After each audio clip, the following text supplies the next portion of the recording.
Meals chapati రోటీ కాకుండా సంతృప్తిగా rice కూడా తినవచ్చు. Doctor rice, sugar free rice, doctor rice, diabetic rice, sugar పెన్సని బియ్యం, డాక్టర్ రైస్. మహబూబ్ నగర్ పట్టణంలోని అయితే తెలంగాణ మద్దూరు యూనియన్కి సంబంధించిన ఆర్టీసీ ఉద్యోగులు కూడా ఆత్మీయ సమ్మేళన కార్యక్రమం చేపట్టారు మహబూబ్ నగర్ పట్టణంలో. దీనికి సంబంధించిన తెలంగాణ మద్దూరుకి సంబంధించిన నాయకులు అస్తమాంత రెడ్డి కూడా పాల్గొన్నారు. ఇదే మరిన్ని విషయాలు వారిని అడిగే ప్రయత్నం చేద్దాం. అన్న చెప్పండి అన్న, అసలు ఆర్టీసీకి సంబంధించిన ఈరోజు జరుగుతున్న ఆత్మీయ సమ్మేళన ఉద్దేశం ఏంటి? ఆర్టీసీ కార్మిక సమస్యలపై ఈ రాష్ట్ర ప్రభుత్వం ఎలాంటి చర్యలు తీసుకుంది? ముఖ్యంగా అయితే ప్రభుత్వం పైన విశ్వాసం పెట్టి మరి ఎన్నికల మేనిఫెస్టోలో ఆర్టీసీ కార్మికుల అంశాలు పెట్టడం జరిగింది. ఆ రోజు ఏ ఒక్క డిమాండ్ కూడా పరిష్కారం నోచుకునే సందర్భం. అందుకనే కార్మికులు ఒక తీవ్ర అశాంతి అలజడింది కాబట్టి కార్మికులందరినీ వ్యక్తిగతంగా కలిసి ఇవాళ అన్ని జిల్లాల్లో ప్రోగ్రాం తీసుకుంటున్నాం. రేపు భవిష్యత్తులో మరో పోరాటానికి సిద్ధంగా కావాలని కార్మికులను మేము పిలిపించడం జరిగింది. మేము ప్రభుత్వాన్ని మీ ద్వారా కోరుతున్నాము, ఇమీడియట్లీ కార్మికుల న్యాయమైన డిమాండ్లు అయితే మీరు ఎన్నికల మేనిఫెస్టోలో పెట్టారో దాన్ని పరిశీలించి ఇమీడియట్లీ సత్వరమే పరిష్కరించాలని కోరుతున్నాము. ముఖ్యంగా అంటే ఇప్పుడు రాష్ట్ర ప్రభుత్వం అయితే మహాలక్ష్మి స్కీమ్ వచ్చిన తర్వాత కూడా ఆర్టీసీ కార్మికులకు సంబంధించిన డ్రైవర్స్ కావచ్చు, మిగతా కండక్టర్ చాలా పని భారం కూడా పెరిగిందని చెప్పుకోవచ్చు. దీని నుంచి కూడా చాలా నర్వస్ పడే పరిస్థితి కనిపించింది. దీని మీద ఈ మహాలక్ష్మి స్కీమ్ అయితే ప్రభుత్వం తీసుకొచ్చిందో దాన్ని మేము స్వాగతిస్తున్నాము. కానీ మహాలక్ష్మి ద్వారా జరిగే పరిణామాలను, ఇబ్బందులను కార్మికులకు వాళ్ళు నివారించే చర్యలు చేపట్టారు. యాజమాన్యం కావచ్చు, ప్రభుత్వం కావచ్చు. ఇలా ఒక ఉదాహరణ, ఒక బస్సు తీసుకుంటే 100 మంది పైన ఎక్కుతారు. ఆ 100 మందిలో కండక్టర్ టికెట్ ఎలాంటి ఇబ్బంది అవుతుంది.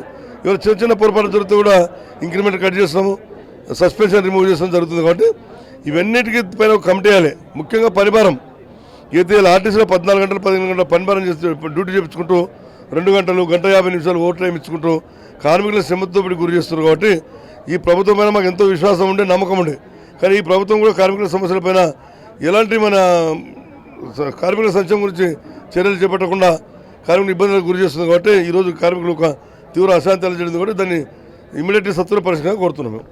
ఆర్టీసీ కార్మికులు మహాలక్ష్మి స్కీమ్లో కీలక పాత్ర పోషిస్తున్న ఉద్యోగులు అయితే మిగతా ఉద్యోగుల కన్నా టీఏలు కావచ్చు, ప్రమోషన్లు కావచ్చు, చాలా నత్తనాడుగా నడుస్తున్న పరిస్థితి కనిపిస్తుంది. డిఏలు కూడా ఇవ్వలేని పరిస్థితి కనిపిస్తుంది. దీని మీద ఏం చెప్తారు?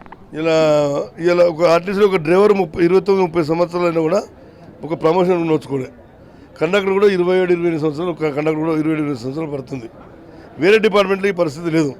8 నెలలకు ప్రమోషన్ రాకపోతే ఆటోమేటిక్గా వాడిని ఒక పై గ్రేడ్లో కూర్చోబెట్టి ఒక ఇంక్రిమెంట్, నోషనల్ ఇంక్రిమెంట్ ఇచ్చుకుంటూ కార్మికులకు అక్కడ ఉన్న ఉద్యోగులకు ఆర్థిక వెసులుబాటు కలుపుతారు. కానీ ఇక్కడ సందర్భం లేదు. ఇక్కడ రావాల్సిన న్యాయమైన ఆర్థికపరమైన అంశాలను కూడా పరిష్కరించలేదు. ఉదాహరణకు డిఏ ఏరియాస్ ఉన్నాయి. దాదాపు 11 డిఏకి సంబంధించిన ఏరియాస్ రావాలి. 2019 జూలై నుంచి రావాల్సిన డిఏ ఏరియాస్ డిఏ ఇంప్లిమెంట్ చేసినారు, కానీ ఏరియాస్ ఇవ్వలేదు. అదేవిధంగా 2017 పిఆర్సీ ఉంది. పిఆర్సీ ఇంప్లిమెంట్ అయింది, దానికి సంబంధించిన ఏరియాస్ ఇవ్వలేదు. మన రిటైర్మెంట్ ఉద్యోగులు కూడా ఇవ్వలేదు. అదేవిధంగా చనిపోయిన ఉద్యోగుల పిల్లలు ఉన్నారు. అటు గతంలో ఎప్పుడు సిస్టమ్ లేదు.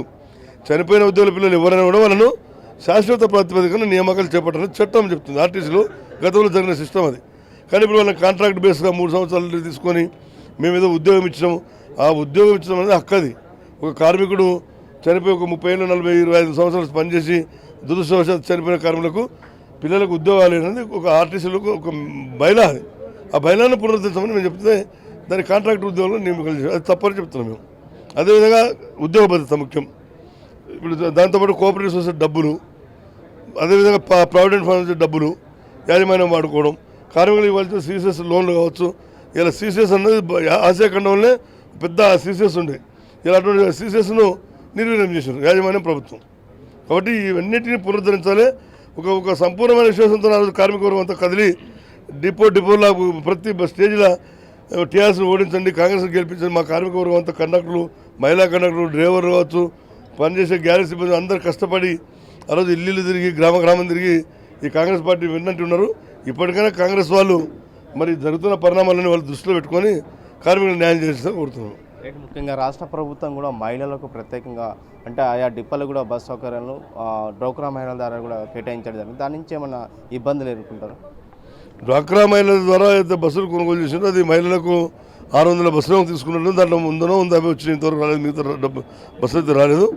అయితే ఈ డ్వాక్రాలో పనిచేస్తున్న మహిళలకు కొద్దిగా ఆర్థిక వెసులుబాటు కల్పిస్తామన్నారు. అదేవిధంగా కొన్ని పెట్రోల్ బంకులు కేటాయిస్తామన్నారు. అటువంటి చర్యలను మహిళలకు జరుగుతున్న ఒక సంక్షేమ చర్యలు మేము యూనియన్ కానీ కార్మికులు మేము ఎవరు అపోజ్ చేయం. అవి ఇంకా మెరుగుపడే విధంగా ఉండాలి.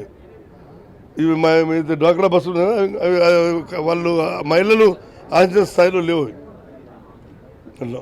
రైట్. ముఖ్యంగా అంటే తెలంగాణ మధ్యవర్యం ఏంటంటే తెలంగాణ రాష్ట్రం రావడానికి కీలక పాత్ర పోషించిన మధ్యవర్యానికి అంటే దాదాపు అంటే ఇప్పుడు అధికారంలో ఉన్న కాంగ్రెస్ పార్టీ యూనియన్ ఒకటి ఉంది. ఈ యూనియన్ల మధ్య కూడా కొద్దిగా వివాదాలు ఏర్పడాయని చెప్తుంది. దీని మీద ఇక్కడ అధికార పార్టీ యూనియన్ మధ్య వివాదాలు ఏర్పడాయని చెప్తుంది. దీని మీద ఏం చెప్తుంది? విభేదాలు ఏం కాదు, కొంతమంది చీలికోవాలి ఎక్కడైనా ఉంటారు.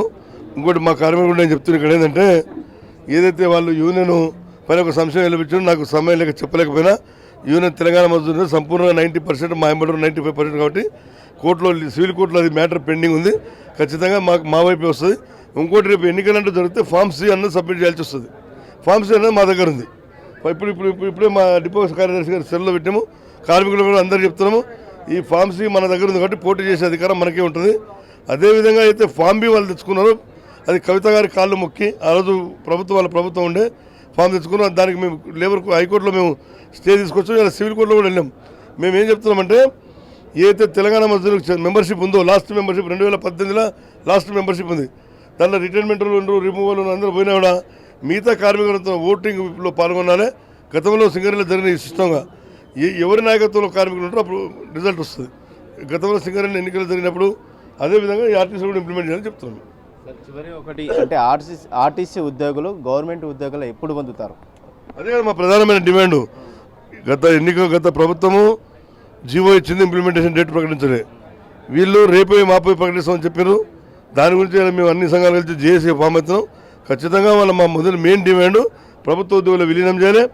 ప్రభుత్వ ఉద్యోగులతో జీతాలు పెంచాలి. ఉట్టి విలీనం చేసే ఉపయోగం లేదు. కొన్ని ప్రభుత్వంలో విలీనం అయినాక కొన్ని ఇబ్బందులు ఉన్నాయి. ఆ ఇబ్బందులను కూడా నివారించాలి. ఇలా ఆంధ్రప్రదేశ్లో విలీనంలో జరిగింది కానీ జరిగినా కొన్ని సాంకేతికపరమైన ఇబ్బందులు ఉన్నాయి. ఈ సాంకేతికపరమైన ఇబ్బందులన్నీ కూడా తొలగించి రేపు భవిష్యత్తులో ఒక సెక్రటరీలో పనిచేసే డ్రైవర్కు ఏ జీతం ఉందో ఆ విధంగా మాస్టర్ స్కేల్లో కూర్చోబెట్టాలి. ఇక్కడ కండక్టర్ కేటగిరీ ఉంటుంది, అక్కడ ఒక కేటగిరీ క్లర్క్ అటు ఉంటాయి, ఇక్కడ క్లర్క్ అక్కడ క్లర్క్ ఉంటారు. ఇట్లా కేటగిరీలందరినీ ఇలా ఏపీలో జరిగిన విధానంలో కొంత మార్పులు చేసి ఎక్కడైతే ఇబ్బందికరం ఉందో ఆ ఇబ్బందిని నివారించి చేస్తే ఖచ్చితంగా ఈ ప్రభుత్వం ఒక పని చేసినట్లు కార్మికులు గుర్తిస్తారు.